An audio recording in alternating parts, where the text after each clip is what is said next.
Olá, eu sou Lili Marquise e este é o programa Quarta Revolução, da Vale TV. Hoje os nossos convidados são Sandro Cortesia, fundador e CEO da Venture Aceleradora, e Fabiane Kuntz, CEO e fundadora da Hacks. Nos acompanhe.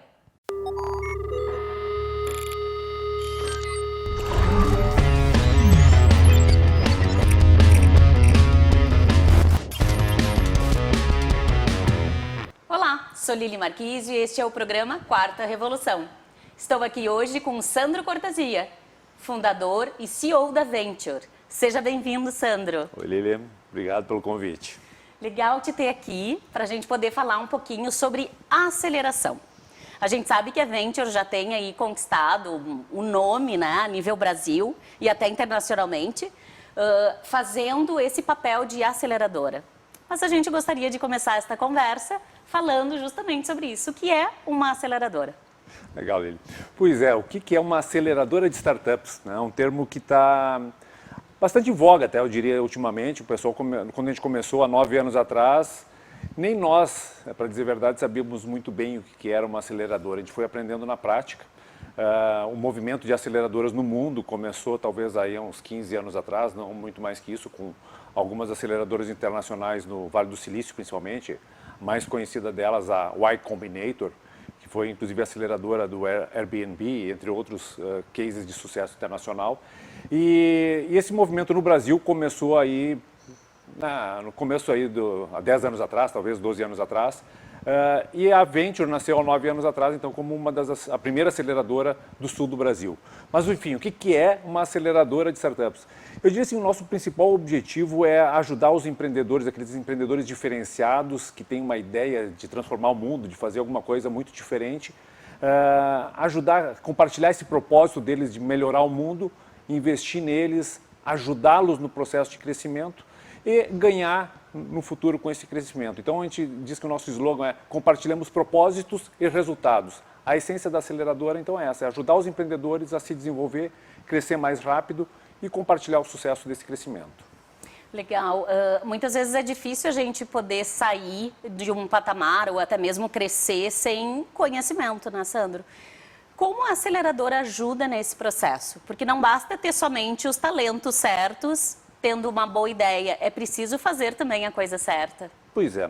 Eu voltaria só um passo atrás, que eu acho que o mais importante, Lili, é ter bons empreendedores. Né? Tá. Empreender é difícil, em qualquer lugar do mundo, no Brasil mais ainda.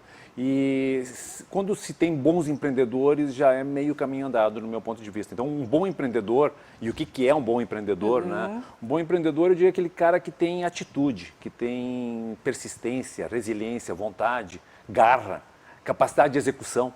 E essas pessoas, eventualmente, até podem, num primeiro momento, escolher um modelo de negócios não mais adequado, uma tecnologia que talvez não funcione tão bem, mas ele se dá conta disso, ele corrige, ele vai atrás, vai ajustando. Então, bons empreendedores é o mais importante. Conhecimento, claro, e aí esse conhecimento vai se adquirindo, né? Então, um bom empreendedor ele também, eventualmente, já tem algum conhecimento de background que ele traz aí da sua vida. E o que a gente faz na aceleradora é tentar empoderar esse empreendedor para que ele consiga aprender mais rapidamente aqueles desafios que ele tem da jornada empreendedora. Então, a gente agrega algum conhecimento, através principalmente de mentorias, e principalmente ajuda esse empreendedor a testar mais rápido, eventualmente falhar mais rápido e aprender com aquele erro para poder acertar na sequência. Então, eu tendo a dizer que esse conhecimento é um conhecimento compartilhado que vai sendo adquirido ao longo da jornada. Tu falaste de mentores, né? A Venture tem um kit, então, de mentores, um hall de mentores que pode auxiliar nessa jornada, no crescimento, não somente das pessoas, mas também da ideia? Perfeito. Eu digo assim, o nosso principal ativo é a rede de mentores. A gente tem hoje em torno de 240 investidores e eu tendo a dizer que quase a totalidade deles também são os nossos principais mentores. Alguns poucos, eventualmente, não têm atuação como mentor, mas a maioria deles são os nossos principais mentores. E nós temos também alguns mentores especialistas, que são, por diversas razões não querem investir, então a gente tem mais aí uma rede de talvez 70, 80 investidores, mentores especialistas, seja em negócios, seja em alguma área de conhecimento, por exemplo, marketing digital, vendas, na parte financeira, enfim, então são pessoas que têm um conjunto de competências e ajuda as startups a aprender mais rápido, a experimentar mais rápido, a acelerar sua curva de aprendizagem. Como faz para uma startup que tem vontade de entrar, né, nesse hall de empresas que vocês auxiliam e dão suporte? Como ela faz para entrar nesse time? Bom, acho que a primeira coisa assim, de aprendizados que a gente vem, né, ao longo do tempo, no início nós chegávamos a investir em ideias, empreendedores com boas ideias. Hoje em dia a gente vê que não faz mais sentido, né? E, na verdade, praticamente todas as aceleradoras do mundo afora se deram conta disso, que precisa mais do que isso. Então, eu tendo a dizer que o empreendedor, a primeira coisa é ele botar em prática a sua ideia e começar a fazer alguma coisa que ele consegue fazer por conta própria, né? É o tal do bootstrapping, né, que a gente fala, que é o empreendedor se virando, experimentando, testando e mostrando que ele tem capacidade de execução. Esse é o primeiro ponto, porque não adianta querer, quando tem a ideia, sair querer buscar investidor ou sair querer buscar uma aceleradora. Ele tem que botar em prática, testar, experimentar. Existe aí vários livros que ajudam e muitos programas na internet, mas que pode ajudar o empreendedor a trazer esses primeiros passos, né, de como empreender no modelo hoje que a gente usa lá, que é o Lean Startup, né, o Startup enxuta, que é um modelo de muita experimentação, muito teste. Então, eu tento dizer que o empreendedor tem que experimentar, começar devagar, testando, validando, enxergando se aquele problema que ele acha que é um problema, de fato é um problema para alguém, para uma parcela significativa de um determinado mercado, e a partir daí ele vai avançando, né? Então, começa por aí, começa fazendo o que está ao alcance dele. Depois que ele já conseguiu ter essas primeiras validações, enfim, ele pode começar a buscar ajuda. Seja eventualmente numa incubadora, e tem algumas incubadoras muito bacanas aqui na região e no país todo, seja com as aceleradoras, né? E aí nós certamente estamos à disposição de acolher esses empreendedores e ajudá-los nessa trajetória de crescer o seu negócio. O que a gente espera é que o empreendedor já venha com pelo menos o MVP, né, que a gente chama que é um produto mínimo viável, um protótipo funcional que possa ir ao mercado.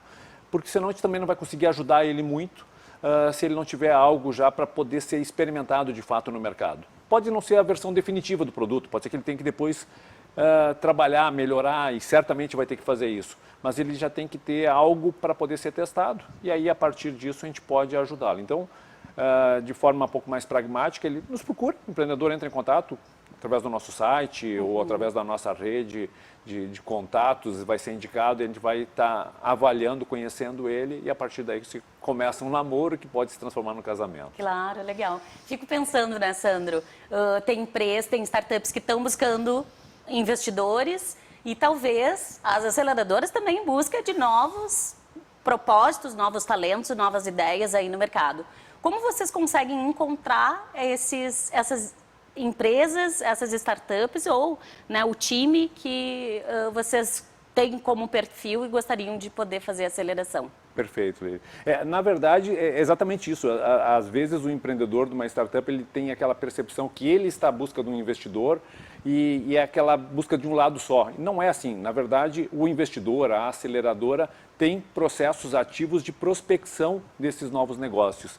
Então, nós temos um time que fica se relacionando com os empreendedores ou com os ambientes onde esses empreendedores estão para tentar identificar os melhores empreendedores e, consequentemente, os melhores negócios. Então, a gente faz isso de diversas formas, tenta manter um relacionamento com a comunidade, participar em eventos. A gente estava comentando sobre eventos aí que acontecem sistematicamente no ecossistema, né, como o Gramado Summit, Mindset. A relação que a gente tem com os parques e incubadoras, essa é uma característica muito forte da nossa aceleradora, é estar inserida nos ambientes de inovação, que são os parques, principalmente esses parques tecnológicos vinculados a universidades. Então, a nossa casa é no Tecnocinos, em São Leopoldo, mas a gente tem projetos aqui junto com a Fevale Tech Park, em Novo Hamburgo, junto com a Universidade de Caxias do Sul.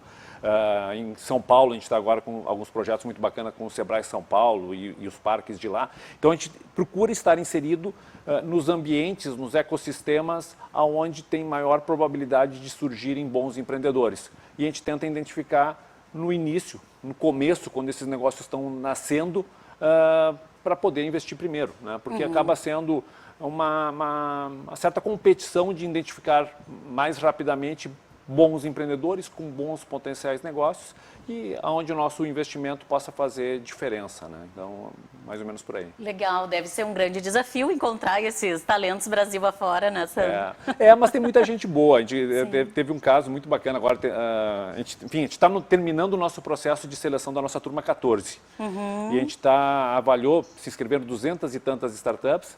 Dessas startups a gente selecionou umas 50, 60 que vieram a ser avaliadas em maior profundidade, e a gente está agora nessa semana fazendo o screening final para selecionar dentre 10 e 15 aquelas 5 ou 6 que vão receber investimento. Ao mesmo tempo, se passa uma startup bacana, e aconteceu casualmente agora uma startup que a gente conheceu em São Paulo, um empreendedor muito diferenciado, com uma experiência grande de mercado, diz, não, para aí, vem aqui. E nós buscamos esse empreendedor, fizemos um modelo de fast track que a gente está desenvolvendo para não perder essas oportunidades e já estamos fechando um investimento com ele mais rápido, inclusive, do que todo o processo que a gente estava conduzindo de avaliar as 200 startups. Então, a gente acaba fazendo isso, né? Avalia num processo de funil as startups que nos procuram e se inscrevem conosco, e ao mesmo tempo a gente está indo atrás, buscando onde tem bons negócios. Tem muitos, a questão é identificar onde é que eles estão e chegar lá primeiro. Claro, o negócio tem que correr para ser o primeiro, né, Sandro? Eu fico pensando, vocês têm a parte dos talentos que vocês têm encontrados, empreendedores e ideias, mas tem também os investidores, que vocês também têm que identificar. E formar esse pool de investidores para que então possam subsidiar isso tudo para as novas startups. Como funciona esse também processo para a construção desse time de investidores? A gente temos muita sorte, que a gente tem uma rede de investidores muito, muito bacana, né? A gente conseguiu montar, ao longo desses 9 anos de existência que a Venture tem, uma rede aí de 240, 250 investidores, e a maior parte deles vem por indicação. É uma pessoa que investiu conosco, está satisfeita, indica para um amigo, esse amigo nos procura, a gente conversa com ele. A gente tem uma conversa muito séria sempre com o nosso potencial investidor, mostrando o risco que é investir em startup. A gente tem uma preocupação de não iludir ele, pô, vamos lá, você vai ganhar um monte de dinheiro. A gente espera que sim. Felizmente, todos os investidores que estão conosco, nenhum deles perdeu dinheiro até hoje. Felizmente, a gente tem muito orgulho de dizer isso. Então, porque a gente, inclusive, fomenta o investimento em grupo, e isso dilui risco, enfim, tem umas questões que a gente pode falar depois. Mas, no geral, a gente tem que...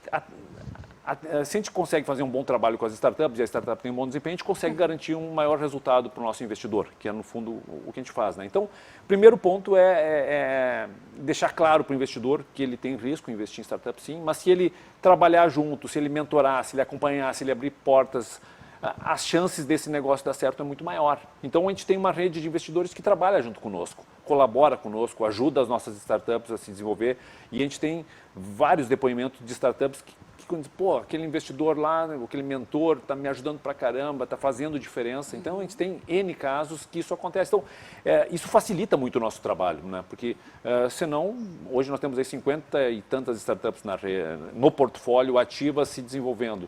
Por mais que a nossa equipe tenha crescido, hoje a gente está com quase 20 pessoas dentro do time, a gente não daria conta de assessorar de perto, acompanhar todas as startups, apenas nós. Agora, com uma rede de 200 investidores, a gente consegue, né? E está conseguindo, então, fazer esse desenvolvimento. Então, e a gente tem até um cuidado, a gente não pode fazer uma prospecção ativa de investidores, né? Até por restrições da própria CVM. Então, a gente toma um cuidado de buscar para investir conosco pessoas que nos conhecem, que nos procuram, a gente explica, gera um relacionamento e, a partir daí, passam a fazer parte da nossa rede. Pelo menos no modelo atual. Depois a gente pode falar de um outro modelo que a gente está criando, que aí sim, uma plataforma de investimentos colaborativa, aberta na internet, que aí, regulado pela CVM, a gente já tem inclusive essa chancela da CVM, para captar investidores no modelo mais aberto, e qualquer pessoa de qualquer lugar do mundo daí pode vir a investir conosco. Mas isso, nos próximos meses, entra em operação. Ah, legal. Então, você vai voltar aqui para contar essa novidade para nós.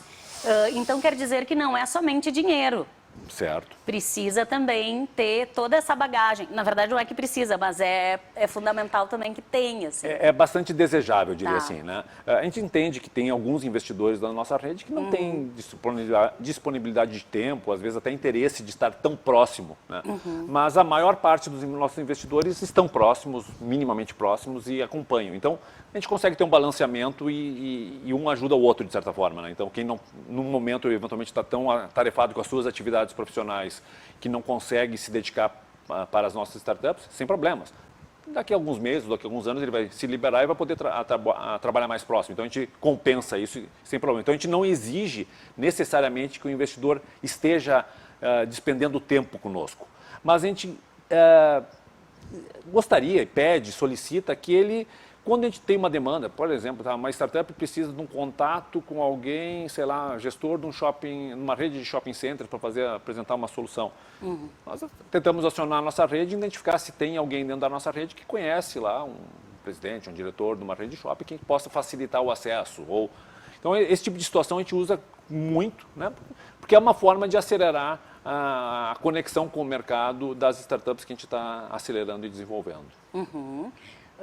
Para vocês, hoje, investir em startups, da onde vem o dinheiro? É só do investidor ou existem órgãos de fomento ou linhas de crédito que a aceleradora pode usufruir e também colocar isso em prática para as startups? A Venture é uma aceleradora privada e quase todo o nosso recurso é privado. Eu digo quase todo porque a gente já participou, a Venture nasceu, de certa forma, digamos assim, com o programa Startup Brasil, que foi um programa do Ministério da Ciência e Tecnologia, lá em 2013, que selecionou um conjunto de aceleradoras no Brasil todo, que, se ela atendesse determinados requisitos, ela tinha direito de participar do programa, e o governo selecionava algumas startups através do CNPq, e essas startups ganhavam uma bolsa de fomento. Tá? Então, a aceleradora podia fazer a aceleração e, em troca disso, ganhar um pequeno equity, uma participação societária daquela startup que, aí sim, nesse caso, vinha recurso público.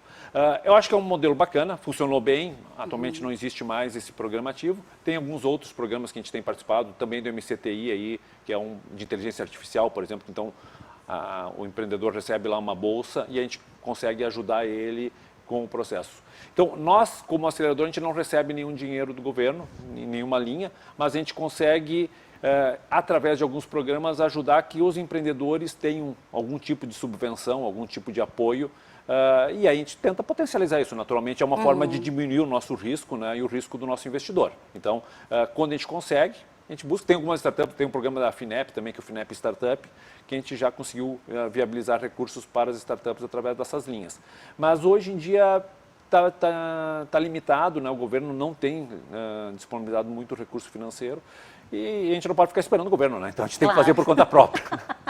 Sandro, diz para mim como a gente pode fazer quando o empreendedor ele tem aquela ideia, que para ele é a ideia, né, de 1 milhão, que ele é apaixonado e ele tem um sonho, e vocês adotaram esse empreendedor inicialmente com uma ideia, mas ela teve que ser reinventada. E às vezes aquele empreendedor tem dificuldade de poder ou ouvir ou mudar da forma com que seja adequada para a aderência do mercado. Como faz? Entendi o teu ponto e é um pouco complexo isso, porque a gente acredita que, como eu falei antes, né, o mais importante é nós conseguir selecionar bons empreendedores. E às vezes o bom empreendedor é aquele que tem convicção na sua ideia, naquilo que ele acredita e aquilo que ele quer fazer. O nosso desafio é entender se ele realmente é persistente, né? Ou ele é meio maluco lá, que não abre mão daquela ideia dele e não aceita ouvir opiniões diferentes. A gente tenta fazer isso antes de casar com ele, antes de fechar o nosso contrato de investimento. Eventualmente a gente erra e acaba selecionando empreendedores com uma ideia errada, enfim, faz parte. Mas, infelizmente, a gente tem errado pouco nesse ponto. A gente acaba tentando estressar mais e entender antes, no processo de seleção, se esse empreendedor ele é, que a gente chama coachable, né? Se ele aceita essa mentoria, até que ponto ele é apaixonado pela ideia ou ele é apaixonado pelo propósito de fazer alguma coisa diferente. Então, se a gente consegue identificar isso antes, eventualmente a gente abre mão de selecionar alguns empreendedores, algumas startups, porque a gente vê que aquele cara, ele está apaixonado demais pela ideia e não pelo problema que ele quer resolver ou pelo mercado que ele quer atuar. Então, talvez esse não seja um empreendedor para estar conosco. Agora, se é um empreendedor que tem propósito, tem garra, tem vontade de fazer alguma coisa diferente e aceita ouvir opiniões, esse cara vem para dentro e a gente vai tentar empoderar ele, deixar que ele tenha essa capacidade inovativa, porque também a gente não pode tolher ele demais e dizer que ele está errado. No final de contas, ele é o empreendedor, ele que tem que ter autonomia para tentar e eventualmente até errar. Então a gente tenta empoderar ele, tenta eventualmente dar aquela cutucada, olhar, cara, será que é por aí? Será que tu não poderia experimentar por um outro lado? Mas a decisão é dele. É uma forma que a gente acredita, até eu sei que tem outros investidores que pensam diferente e são mais, digamos assim, autocráticos, exigindo que o empreendedor faça. Eu não entendo que possa ser assim. Eu acho que a gente tem que selecionar bons empreendedores, empoderar eles e deixar eles fazer. Eventualmente eles vão errar, faz parte, e muitas vezes eles vão acertar. E se eles acertarem, eles vão acertar e fazer alguma coisa diferente. Porque às vezes a nossa maneira mais tradicional de olhar, a gente tende a dizer, não, mas vai por aqui que aqui é certo. Talvez tenha que fazer diferente, né? E a inovação é fazer diferente. Então a gente às vezes tem que dar espaço para o empreendedor fazer algo diferente e talvez botar em prática aquela ideia que para nós pode eventualmente parecer meio maluca. Tá? Às vezes nas ideias malucas é que dão os bons negócios, né? Enfim. Mas é um desafio, tá, Lili? É uma questão que a gente às vezes tem dúvida até que ponto a gente tem que ser um pouco mais incisivo com o empreendedor ou deixar ele tentar levar adiante aquilo que ele está querendo. Legal, tu trouxe uma questão importante, assim, porque tem alguns investidores que têm um perfil mais, talvez, firme, né? Que eles querem, talvez, que seja feito daquela forma, mas não existe essa flexibilidade que tu está trazendo, né? Tu disse, se tem que errar, vamos errar logo. Essa parte do erro não é da nossa cultura, né? A gente sabe que, por exemplo, velha economia, errar não é humano, né? Não pode errar. Então tem que acertar na primeira vez. Tu trouxe alguns conceitos aqui nessa tua fala, o que nos traz, eu vejo assim, uma certa leveza, né? De, poxa, eu vou ir para um ambiente onde eles vão me dar voz, eles vão me dar oportunidade de poder pensar e criar junto. E, além disso, também vir com investimento financeiro. Então, estou enxergando, assim, pela leveza da tua fala, das grandes oportunidades para esses empreendedores. Eu realmente acredito nisso, tá, Lili? Porque eu acho que o ecossistema de empreendedorismo inovador, que é o que a gente está vivendo e está fomentando, e o Brasil está conseguindo desenvolver um ecossistema legal, são graças a isso, graças a pessoas que estão enxergando o que tem que se fazer diferente. Se a gente fizer sempre da mesma forma que foi feito no passado, a gente não vai arriscar, a gente não vai fazer inovação. E a inovação pressupõe risco, pressupõe pensar diferente. Então, eu tenho, assim, por isso que eu digo que nós temos talvez sorte de ter uma rede de investidores que compartilham dessa mesma visão. Claro que eventualmente tem um ou outro que pensa diferente, mas a gente tenta administrar isso. E a gente tenta também, ao montar um portfólio de startups, tem algumas startups um pouco mais, vou chamar, tradicionais, digamos assim, que ela não vai, muito provavelmente não vai nos dar um retorno de 15, 20 vezes o valor investido. Talvez ela nos dê um retorno de 5 ou 6 vezes, mas ajude a pagar a conta de um portfólio daquelas que eventualmente a gente está arriscando mais e ou a gente vai ganhar muito ou corre eventualmente o risco de não ganhar nada. Então, a visão de investir em startup é uma visão de portfólio. Tem que ter balanceamento, algumas tomando um risco maior, outras tomando um risco menor e no todo conseguindo ter um resultado positivo. Legal, estou cheia de perguntas ainda, Sandro, mas eu sei que essa não vai ser a primeira e nem a última vez do nosso encontro aqui. Gostaria que tu passasse um recado para as pessoas que estão nos acompanhando, para convidá-los para conhecerem ou até mesmo para fazerem parte do pool de investidores de vocês. Não, legal, obrigado pelo convite mais uma vez, Lili.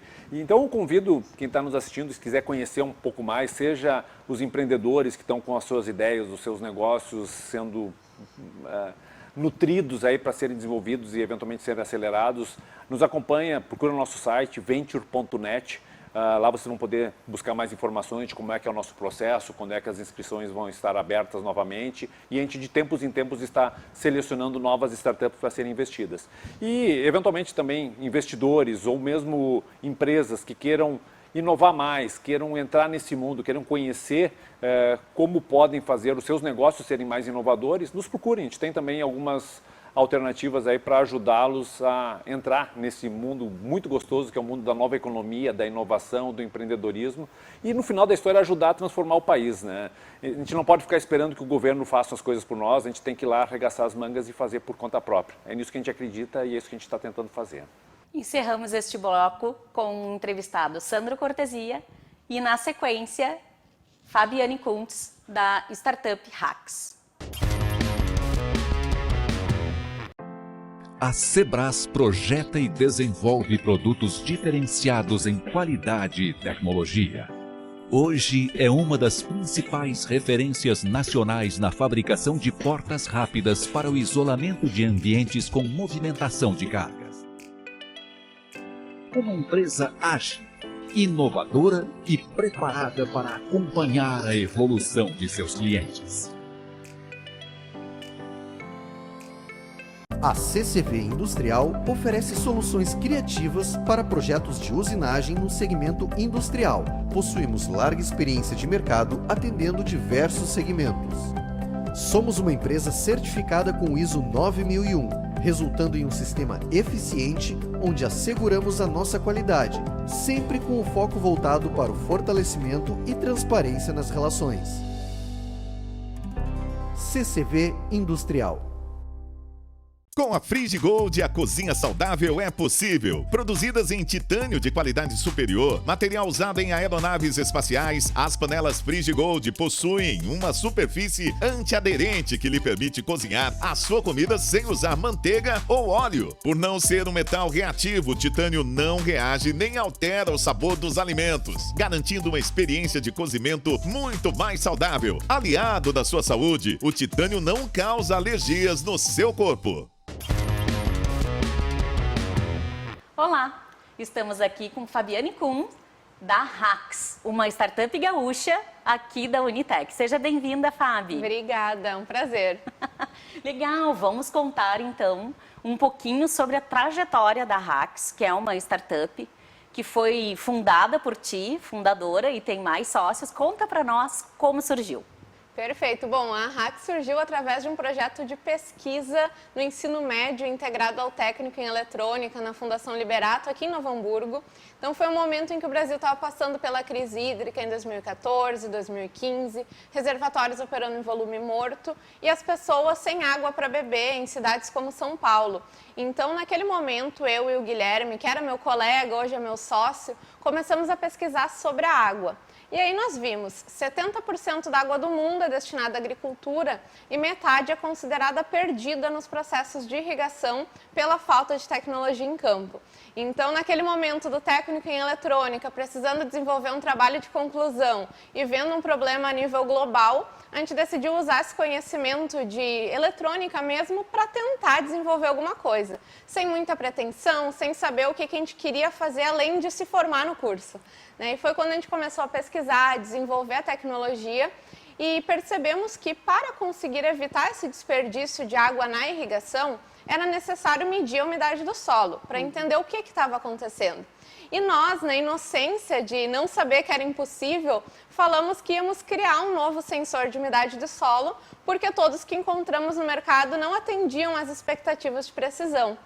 E naquela época os professores não acreditavam, tinham muitas dúvidas e alguns específicos estavam 100% apoiando toda aquela ideia, todo aquele projeto. E foi quando a gente decidiu desenvolver o nosso sensor, participamos de feiras de ciência no Brasil, nos Estados Unidos, recebemos vários prêmios e a partir disso decidimos dar o próximo passo e transformar o projeto num produto abrindo a empresa. Legal, e como é que vocês viraram gente grande? Porque tu acabou de vir de Dubai, né, Fabi? Também tu tá num ecossistema, inserida nesse ecossistema de inovação a nível mundial. Conta um pouquinho para nós a situação hoje dessa empresa. Perfeito. Bom, hoje nós estamos incubados dentro da Unitec, no Parque Tecnológico Tecnocinos, em São Leopoldo. A empresa já nasceu lá, o primeiro passo do CNPJ já foi dentro da incubadora. E hoje nós estamos com uma equipe de 11 pessoas trabalhando, estamos com clientes no Rio Grande do Sul, em Minas Gerais, São Paulo, Mato Grosso do Sul, Pará, já atendendo diferentes culturas, participamos de alguns eventos e programas, mas como a gente chegou até aqui, eu diria que tem 3 principais aspectos. Um deles é que tivemos muita ajuda de parceiros, ajuda da incubadora, de aceleradora, de professores, de pessoas que simplesmente acreditaram, porque o nosso background dos 3 sócios fundadores é na área de eletrônica, na área de computação, então a gente nem sabia o que era um CNPJ quando a gente começou a dar o primeiro passo. Então esse primeiro aspecto foi a ajuda, os mentores que a gente cruzou no caminho. Eu acho que o segundo aspecto que fez a gente conseguir ter essa evolução foi muito a paixão pelo problema e não pela solução. Então a gente mudou o nosso produto várias vezes no caminho, tentando entender o que se enquadrava melhor no problema, que era a falta de tecnologia no manejo da irrigação. Então isso permitiu tornar, eu não diria que a gente ainda é gente grande, a gente está no processo de crescimento. E o terceiro ponto, acho que é muito esse perfil de pedir ajuda, sabe? Eu tenho muito para mim que a gente não precisa ter orgulho, nem deve ter orgulho das nossas certezas e vergonha das dúvidas, e o contrário, né? Usar essas dúvidas para sempre ir dando o próximo passo. Então, não ter aquele medo de dizer eu não sei, e isso foi algo que fez a gente conseguir dar passinho em passinho para onde a gente está hoje. Legal. E a solução da Hax hoje? O que ela oferece para o mercado? Perfeito. Bom, o sistema da Hax indica ao produtor rural quando e quanto irrigar, com base na união de informações de solo, planta, clima e do método de irrigação. E aí, com isso, no aspecto solo, nós trabalhamos com sensores TDR, que é o método mais preciso existente no mercado para ver pequenas mudanças na umidade, fixo em campo com energia solar, não precisa de internet no meio da lavoura.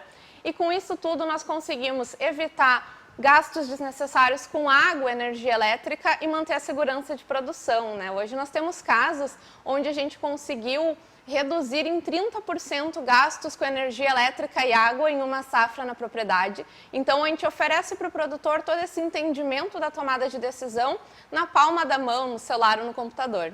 Legal, então ele, de uma forma muito tecnológica, ele também acaba entrando num circuito simples, mas muito eficiente, que traz para ele aí um impacto de um benefício muito importante, que é a redução de custo, né?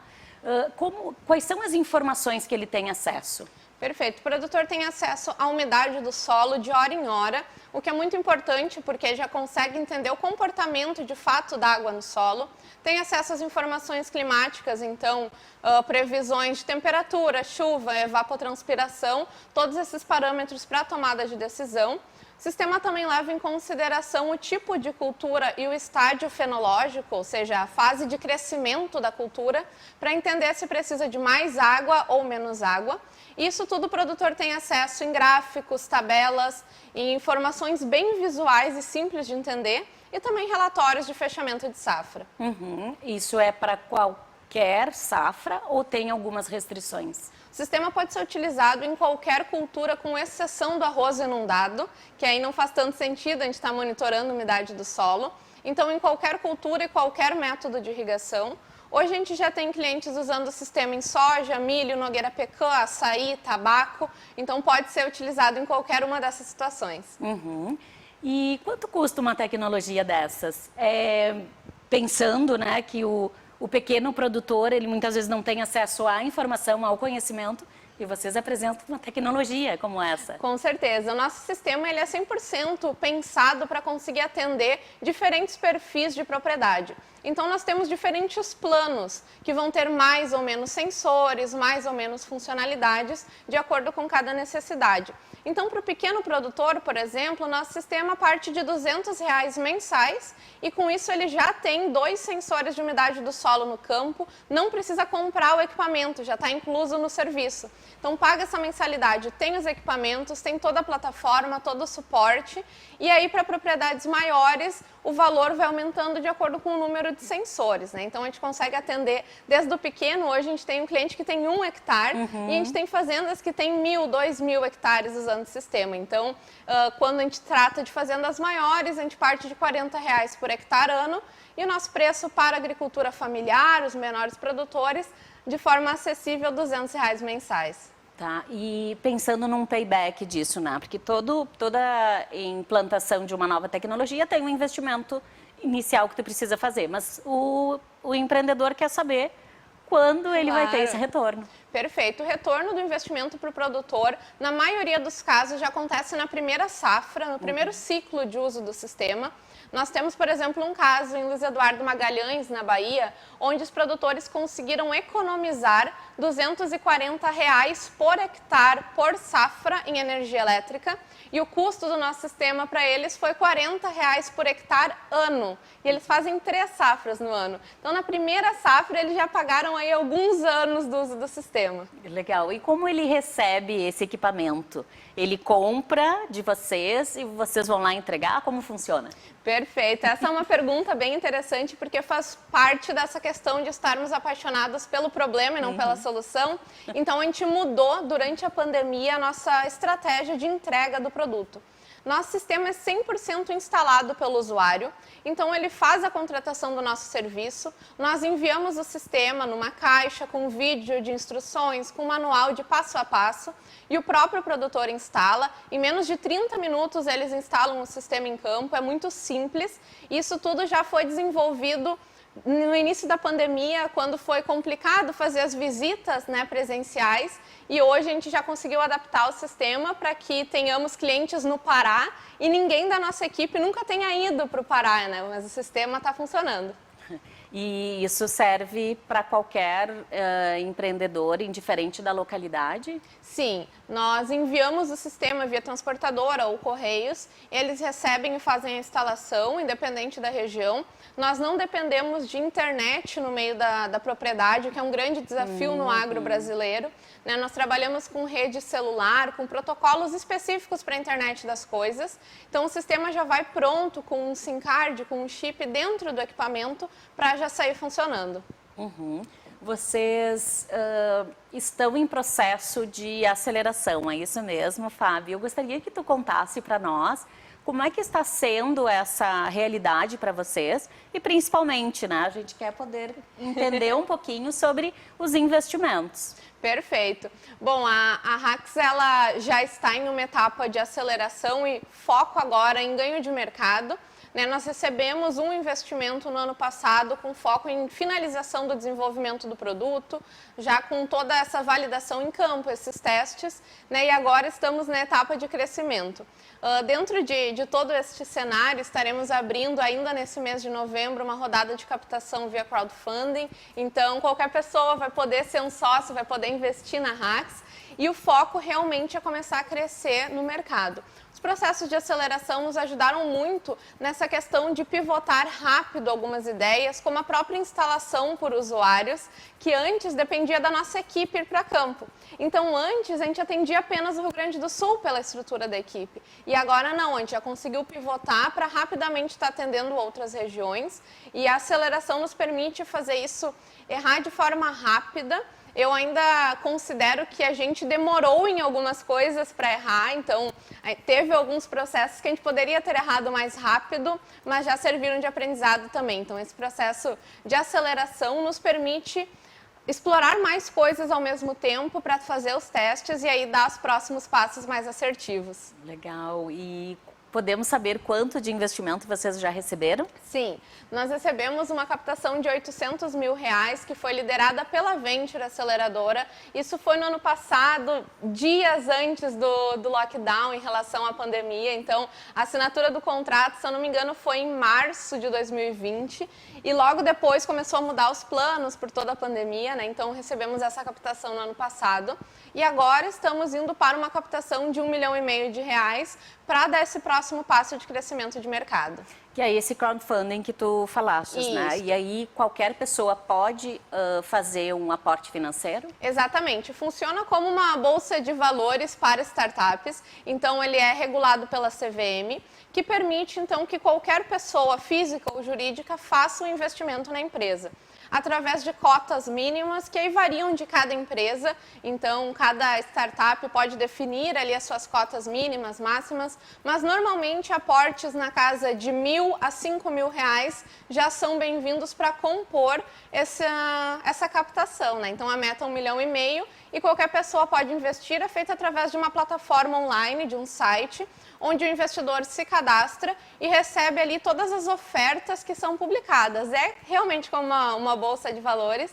Lá vai aparecer a apresentação da empresa, alguns materiais, projeções financeiras, perfil dos empreendedores, para conseguir entender quem está por trás daquela ideia. E aí, acreditando, já é possível fazer um investimento pequeno para começar a tatear um pouco esse mercado e dividir o risco com vários outros investidores. Um investimento já bastante expressivo vocês receberam, né? De 800 mil reais. Isso. Como esse recurso foi utilizado na startup? Bom, o recurso ele foi utilizado principalmente para concluir o desenvolvimento de produto. E aí o que significa? Né? Nós temos um desenvolvimento de hardware, que é o nosso sensor de umidade do solo, que fica fixo em campo. Então, através desse recurso, a gente conseguiu montar toda a nossa estratégia de produção para esse equipamento, a validação dele em campo, então testes em diferentes regiões, diferentes localidades, e também todo o desenvolvimento da conectividade do equipamento. Então, antes do aporte, nós trabalhávamos com uma conectividade que dependia de Wi-Fi na propriedade. Então, a gente estava super limitado a área de atuação que a gente poderia ter. E com isso, com esse aporte, a gente conseguiu adaptar o produto para a realidade, né, da agricultura brasileira e fora do Brasil também, fazendo essa conectividade via rede celular. Foi um desenvolvimento de hardware e firmware, né, que é o código que vai dentro do hardware, para conseguir adaptar todo esse envio, e hoje os clientes já estão usando essa nova versão. Então, o primeiro aporte foi para isso, estruturar a equipe. Antes do aporte, nós éramos entre 4 pessoas, agora nós somos 11. Então, a gente conseguiu estruturar a equipe para fazer esse desenvolvimento e começar a abrir alguns mercados. Agora, o próximo é focado em crescer vendas. Ah, legal. Então, é tração mesmo. Exatamente. O próximo, agora com o produto já com patente depositada para o sensoriamento, com o produto validado em campo. No Brasil, validado em uma propriedade nos Estados Unidos também, o uso do sistema, diferentes culturas, solos, né, diferentes situações climáticas. Então, agora estamos muito seguros para falar que o nosso sensor apresenta uma altíssima precisão na medida de umidade do solo e em qualquer uma dessas circunstâncias. Então, estamos prontos para realmente começar a crescer as vendas. Legal. Aquele pequeno empreendedor, então, não precisa se preocupar porque é tecnologia, né? E muitas vezes ele não tem essa familiaridade, mas não precisa se preocupar. Não precisa se preocupar, e inclusive para apoiar ainda mais nessa difusão de conhecimento também sobre o uso de água no solo, na planta, o clima, como isso tudo afeta, nós lançamos um curso online de manejo da irrigação, que é um curso que qualquer pessoa pode fazer através de plataformas online, que vai indicar e ensinar todos esses aspectos de como a água se comporta no solo, na planta, qual o papel do clima, como escolher um método de irrigação, quais as técnicas de manejo, incluindo a nossa, e como usar isso para tomada de decisão. Então, é um curso que hoje já tem mais de 300 alunos que passaram pelo curso e receberam essa formação. Então, já entra muito neste lado do pequeno produtor, do pequeno empreendedor, também ter acesso à informação, a um conhecimento e a um sistema que ele pode confiar. Legal, o que vocês estão oferecendo também é um conteúdo para ele poder interpretar e tomar a melhor decisão. Porque ele vai ter acesso à tecnologia, vai ter acesso aos dados que são entregues a ele. Mas o que ele faz com isso? Ou que melhor decisão ele pode tomar? Isso. E o nosso sistema ele é muito focado no apoio ao produtor. Então, na nossa plataforma, além de apresentar para eles todos os dados, a gente já dá uma indicação de quando e quanto ele tem que irrigar. Então, já aparece para ele uma prescrição. Né? Ele tem que irrigar tal hora com uma lâmina d'água X e ele já sabe o que tem que fazer. E o curso ajuda ele a entender como funciona tudo isso por trás e até começar a mudar alguns parâmetros, reconfigurar alguma coisa se for necessário. Então, ir trabalhando sempre em conjunto com o produtor. Uma comunicação fluida. Exatamente. Legal, porque às vezes ele fica lá sozinho, né? Ele que toma a decisão sozinho, ele que busca informações, né, conforme os recursos que ele tem, e vocês trazem essa bagagem toda para que ele possa administrar de uma maneira mais assertiva. Isso, hoje em dia muita coisa é feita, muita tomada de decisão é feita de forma empírica, né? Colocando a mão no chão, utilizando apenas dados climáticos. Sim. E a gente sabe que isso não vai refletir o que de fato está acontecendo lá no solo. Mas também nós, enquanto humanos, né, o produtor rural, cada um de nós, não consegue conversar com a raiz da planta, não consegue entender no olho exatamente o que está acontecendo em cada um dos solos, nas culturas. Então o sistema entra justamente para isso, para traduzir para nós humanos o que a planta está dizendo, né, em relação à necessidade de água para máxima produtividade. E aí sim, a gente consegue entender que dá para reduzir gastos com energia elétrica e água, porque muitas vezes é irrigado para mais, para evitar algum risco de estresse hídrico na planta. Isso, além de gastar mais dinheiro com energia elétrica, que hoje está num patamar, né, bandeira vermelha pela escassez hídrica, e também contribuir para esse uso da água não ser para o crescimento da planta, ainda tem um aspecto que muitas vezes não é levado em consideração, que a planta, ela sofre quando tem água demais. A planta morre por pouca água, por falta de água, por sede, mas quando tem água demais, ela morre por falta de oxigênio. Então, a gente precisa estar utilizando a informação ideal, porque a safra do produtor é o seu ganha-pão, né? Então é onde ele está apostando, e a tecnologia não vem para substituir nada nem ninguém, vem para ajudar essas pessoas lá no campo. Inclusive, até mesmo aumentar o número de pessoas para que tenham uma maior safra, né, Fábio? Também, para conseguir crescer o investimento no campo, né? Plantar mais, irrigar mais. Tem algumas regiões hoje no Brasil que já produzem 3 safras graças à irrigação. Nas regiões do oeste baiano, por exemplo. Uma parte muito grande da agricultura lá é irrigada e permite a produção de 3 safras. Então, eles estão conseguindo produzir alimentos o ano todo. O alimento está com um custo, né, com um valor agregado alto, então eles conseguem ter esse retorno, e a tecnologia está aí para ajudar. Claro, legal. Como é que eles estão encontrando vocês?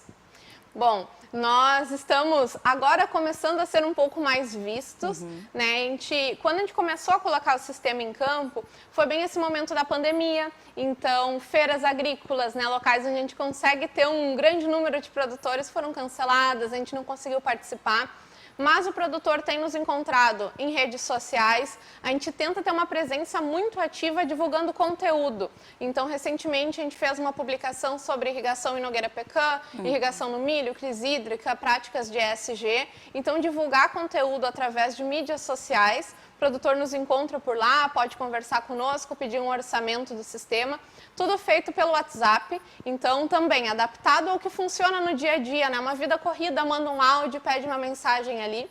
Então, eles nos encontram através do WhatsApp, e-mail também, a gente trabalha no contato@rax.com.br para receber todas as informações.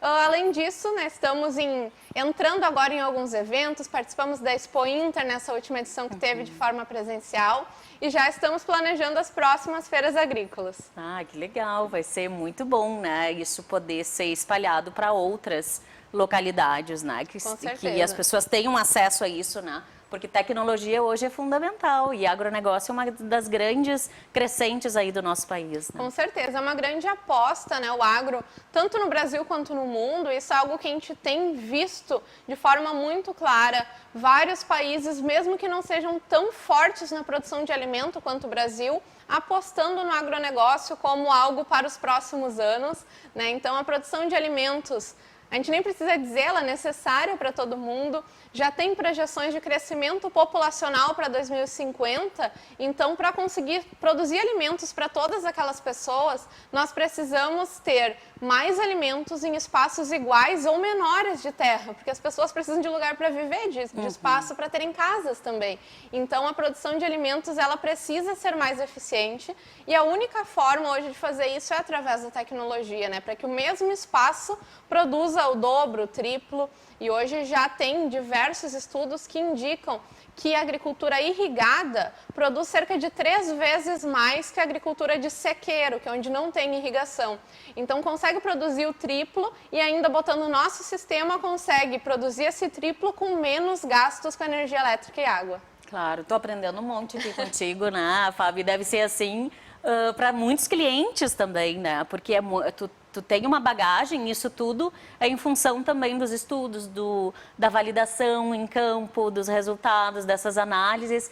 Conta para nós como é que tu conseguiu chegar onde tu estás hoje falando de FAB, né? Não falando de hacks. Perfeito, eu acho que foi uma jornada de muito aprendizado, com toda certeza. A minha história começou no técnico em eletrônica, então nunca tinha pisado numa fazenda antes de ter o primeiro protótipo, né? Não conhecia nada do agronegócio, mas através da eletrônica eu comecei a me apaixonar pelo desenvolvimento de algo que pudesse resolver algum problema, né? Então a tecnologia para causar algum impacto.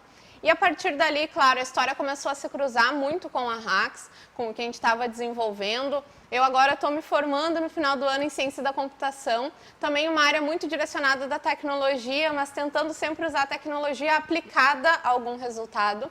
E para obter esses conhecimentos, que ainda são mínimos, mas já permitem aí um bom desenvolvimento, é muito da conversa, da experiência em campo, ir para campo, ficar alguns dias numa fazenda, entender a rotina, porque não adianta a gente aqui no escritório, perto de Porto Alegre, querer dizer que a gente sabe mais de como tem que ser o produto do que quem está lá na ponta, né? Tem que ser moldado para quem vai usar. Então, eu lembro que a primeira vez que eu fui para campo, eu comecei a descobrir um monte de coisas que eu nunca tinha nem pensado. Até a cor da linha do gráfico no celular, porque vai ser usado no sol, então eles têm que conseguir enxergar. Então, eu fui aprendendo muito com isso. Contei com vários mentores a nível pessoal também, para desenvolver, porque a equipe é muito jovem, né? Então, esse é um aspecto que a gente precisou ir criando no 1 a 1 mesmo. Que legal, uma história bastante bacana, assim, né, de ver. Conta para nós sobre prêmios. A Hacks hoje está sendo reconhecida aí pelo propósito, mas também por toda a entrega que tem feito. Perfeito. Bom, a nossa história, ela tem diversos prêmios, com certeza. Eu posso destacar alguns que nos marcaram, né, na área de agricultura, por exemplo. A Hacks já recebeu o prêmio Vencedores do Agronegócio, recebeu o prêmio Futuro da Terra, recebeu o prêmio Momento Agro. Então, todos prêmios direcionados a destacar iniciativas que estão fazendo a diferença no agronegócio. Isso para nós foi fundamental, de uma validação fora, digamos assim, da nossa área de conforto, que é a tecnologia, mas sim na aplicação que a gente estava entregando. A Hacks também foi uma das 5 empresas do mundo selecionadas para o programa Iowa Agritech Accelerator, que é um programa de aceleração em Iowa, nos Estados Unidos. Então, eu fiquei 3 meses morando lá em 2019, numa imersão em uma das regiões mais agrícolas do mundo, que é o Cinturão do Milho Americano. Então, fomos a única empresa brasileira já selecionada para esse programa, foi incrível. Testamos o produto nos Estados Unidos, validamos que tem um mercado para explorar, depois de estarmos mais firmes aqui no Brasil, também explorar o mercado americano. A Hacks foi uma das 14 empresas no programa Women Entrepreneurship da Microsoft, que teve mais de 1.000 inscritos, então a gente conseguiu participar de um programa de aceleração direcionado em empresas que tinham mulheres em cargo de liderança.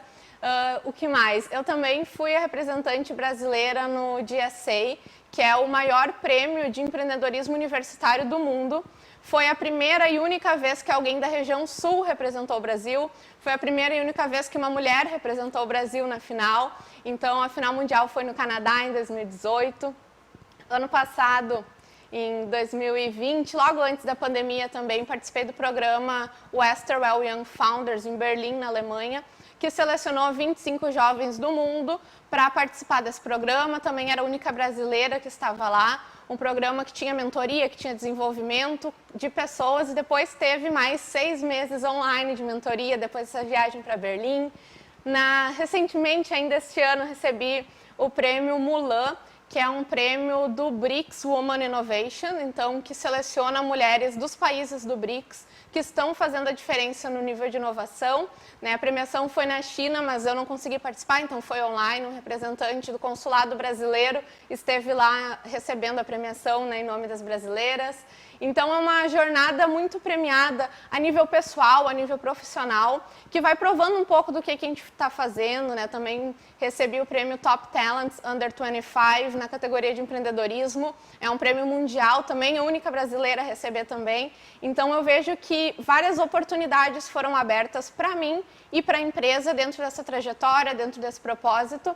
E isso gera um propósito pessoal também, além da empresa, em mostrar para outras mulheres, para outros empreendedores que é possível, que tem um caminho aí que reconhece quem está fazendo a diferença.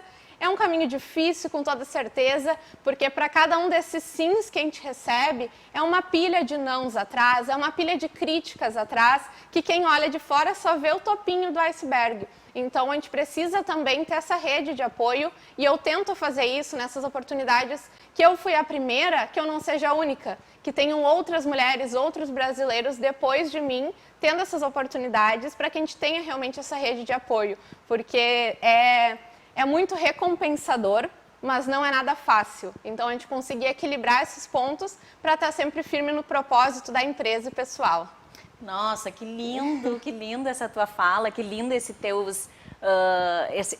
link, né, com o propósito de vida, com o propósito de negócio também. E essa tua intenção de não ser também a única, de dar a mão, de estender a mão, de puxar outras mulheres. Nós precisamos de mais mulheres atuando e também tendo uma visibilidade maior pelos propósitos e causas aí que estão à frente. Então, te agradeço imensamente pela tua participação aqui, Fábio. Te parabenizo, não somente pelos prêmios que tu recebestes, que com certeza são merecidos, mas também pela pessoa e por todo o estímulo e inspiração que tu traz para mim e para todos aqui que estamos te assistindo. Eu gostaria que, para finalizar, tu mandasse um recado para aquelas pessoas que estão nos acompanhando até agora, seja de um incentivo, seja para pessoas do agronegócio, ou seja para aqueles startupeiros que estão aí também iniciando a sua jornada. Perfeito, obrigada. Primeiro agradeço o convite, é uma honra estar aqui compartilhando. E um recado que eu deixo para quem está empreendendo ou deseja empreender é justamente não desistir. A jornada, ela é uma montanha-russa, então nós temos momentos de alta, mas vários momentos de baixa também. E o mais importante é ter resiliência para conseguir passar por esses momentos e construir outros momentos de subida na carreira. Então, isso foi muito necessário, ainda é muito necessário para nós. Volta e meia eu me pego pensando dentro dessa trajetória, e o que sempre faz a gente voltar é o propósito da empresa, né, o nosso propósito de ajudar os produtores a terem mais alimentos com menos recursos e conseguir salvar nossa água para as próximas gerações. E vocês, produtores rurais que estão nos assistindo, que usam irrigação, por favor, entrem em contato com a RAKS, R-A-K-S, para conseguir entender mais como o nosso sistema consegue ajudar vocês no dia a dia. Muito obrigada. Obrigada por terem nos assistido até aqui, nos sigam nas redes e até o próximo domingo.